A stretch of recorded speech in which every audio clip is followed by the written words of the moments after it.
as a fee-only financial advisor for over 20 years, I've seen some clients become great savers in a way that seemed effortless and easy for them. And then I've also seen other families become great savers as well, but in a way that seemed to be difficult and cause some internal stress.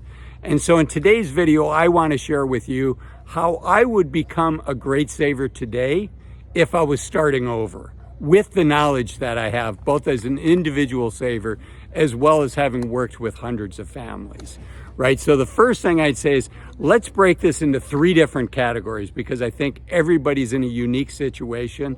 And the first category is going to be if I was starting off working to save money before I was married and before I had kids, right? Where basically most factors are in my control. Now there are specific situations, maybe you're helping out an aging parent or something like that.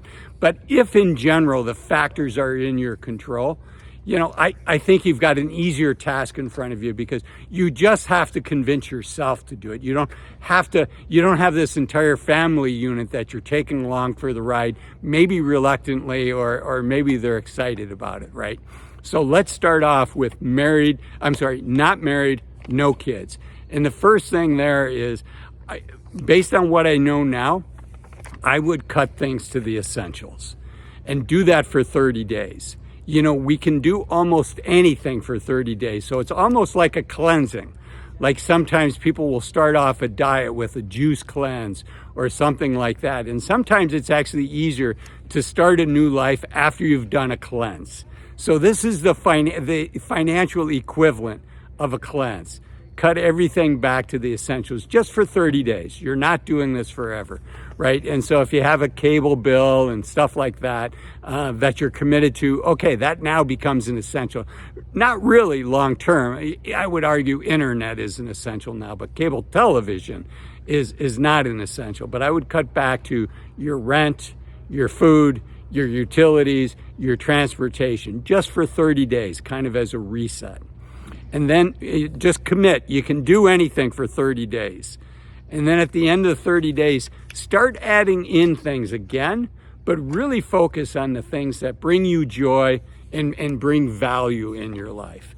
And save as much money as you can. And, you know, based on the pandemic, when we were all kind of forced to cut back everything to its essentials, right? Because we really couldn't leave our house and we couldn't do things for the better part of 30 days, maybe 60 days, depending on where you lived here in the United States. Other countries, though, it was multiple months. So anyways, what we saw was Americans were saving about 20%. It was the highest savings rate for Americans ever recorded, right? So I'm not saying to lock yourself in the basement and don't go outside, right? Take walks, do fun things outside, but really from a money spending standpoint, cut back to the essentials. And, you know, is having a Starbucks occasionally going to break the bank? No, it's not, but it kind of goes against the spirit of this, right? So just make coffee at home, do what you can, cut back to the essentials, save as much as you can. Then after that 30 days, you're starting to be intentional about what you're adding in above the essentials, right? Okay, so that's saving. But remember, it's not enough to just save. You also have to invest. And reaching your goals, I would say, is equal parts saving and investing. So if I wasn't married, if I didn't have kids, you know what? If I was comfortable being 100% in the stock market, you know, that's depending on how long you have. If you have 10 plus years, I don't know your situation. This isn't financial advice, but you know, if you're in your 20s or 30s and looking at that, if you can stomach the volatility that comes with 100% stocks, which, you know, I would say you have to at least be comfortable losing 30% of the money that you have, at least for a short period of time, because that's the reality of what stocks do, right? It's not a bug in the stock market, it's a feature of the stock market. So if you're comfortable with that, great.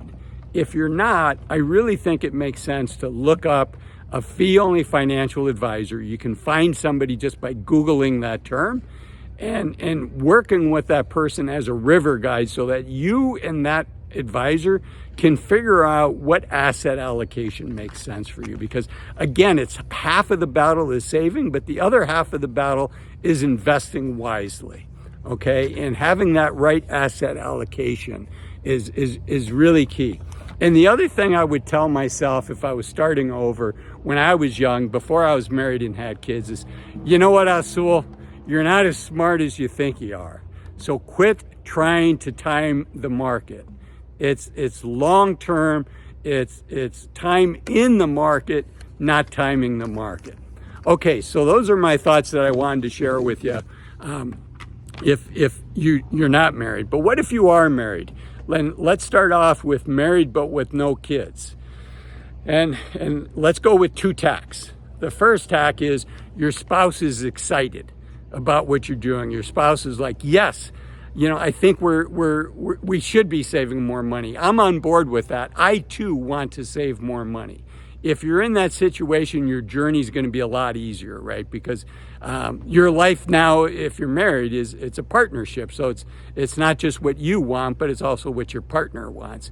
So if you're in that situation, a lot of what I said for not married and no kids, a lot of that you can still do if you're married, if your spouse is in. In fact, it's probably a little easier, right? Because you have somebody to go on that journey with. So I think that can be a really powerful, powerful thing. But what if your spouse isn't with you? What if your spouse is like, hey, you know what? This is kind of your thing. And I still, like doing whatever I like doing. And, shopping is one of my hobbies and I enjoy doing that. And I'm not making a judgment call, right? You do you. I'm just giving some ideas for how to save more money. But if you and your spouse are on different pages, then I'd recommend you go along with the path that I'm about to talk about, where you're married with kids. So even if you don't have kids, if your spouse is not on board, I think what I'm about to share for people that are married with kids will help you out as well, right? So this is married with kids, or your spouse is not on board with you, right? And you do what you can to get your spouse on board. But if your spouse isn't on board, what I'd say is you probably should not be as aggressive, right? Because what's more costly than not saving as much as you could, what's more costly than that is divorce, right? So you want to find common ground that works with your spouse. And I think a lot of couples can say, you know what? Saving 10% sounds like a reasonable amount. I may not be up for cutting back to essentials, particularly if you have kids, right? Cutting back to essentials would be hard for a lot of people to do. So if your spouse, I'm just giving you a view of this boat behind me here. If your spouse isn't up for it, or you have kids, you have to kind of ease into this, right? And hopefully over time, you can make it fun for the family and the whole family's on board. But the first thing is set a reasonable goal that's not overly aggressive. And I think 10% is a good way to get there. If you're having a challenge getting there, maybe the next time you buy a car, instead of buying a new car, you buy a used car. And you just cut back a little bit here and there, right? Car expense tends to be quite high. But I think most people, when they set their mind to it, can find 10% to save. The next thing is the next time a raise comes at work, or you get a promotion, you get a nice bump in your salary because of that, or you get a bonus, what I want you to think about is maybe half of that extra money goes to the current you, and half of that money goes to future you and your spouse, right? So half for now and half for later. And over time, hopefully this can help you raise your savings rate. And what you're trying to do is avoid what I call lifestyle creep. And that's why you see studies. I did a video where, the top 1% of Americans, to be in the top 1%, you've got to be making more than $500,000 a year. But yet to be in the top 1% of retirement savings, or maybe it was the top 10%, the bogey is $2.5 million. And so you would think people making $500,000 a year would be able to save a heck of a lot more than $2.5 million. So those data points don't line up, but what accounts for that is just lifestyle creep. You know, the lifestyle of somebody making $500,000 a year and living that life, they may not be saving much money at all, right? And so you want to avoid lifestyle creep because it doesn't go away on its own. Then I think you really want to think about things that bring joy to your life and to your kids' lives, right? What are the things that they really enjoy doing? Like, you know, when my kids were young, at the right age, I think they were 6 and 4, might have been 5 and 7, something like that. But we took them to Disney World. And you know what? That's an expensive trip. But you know what? That is kind of a rite of passage if you can afford to go, right? I mean, there's good, better, and best on these Disney trips. And we did good or maybe better, I don't know. But we had fun, but we didn't break the bank doing it. But that was money well spent. And my kids to this day still have nice memories. And we have pictures with Cinderella and Mickey Mouse and Minnie Mouse and all that good stuff, right? So things that bring your family joy, and then things that also add value. Early on in my kids' school career, when they were, I say school career, when they were first, second, third grade, something like that, it was important to me that they learned that learning is cool. And so they went to a local charter school that was the focus, right?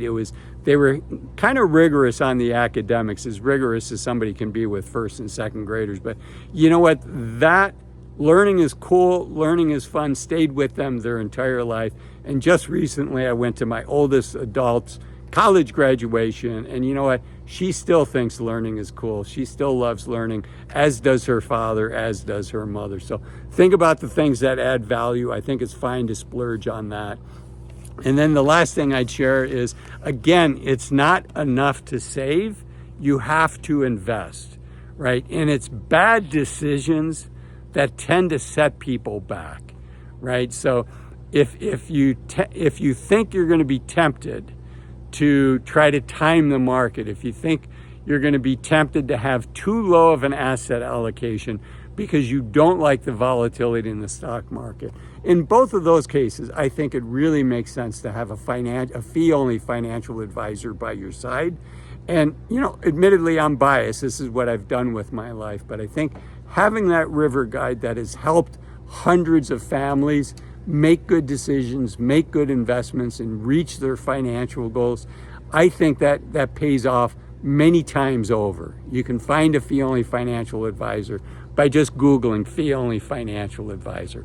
You can also find out more about average retiree income by watching this video here, or a topic that's near and dear to my heart, 5 reasons to retire as soon as you can.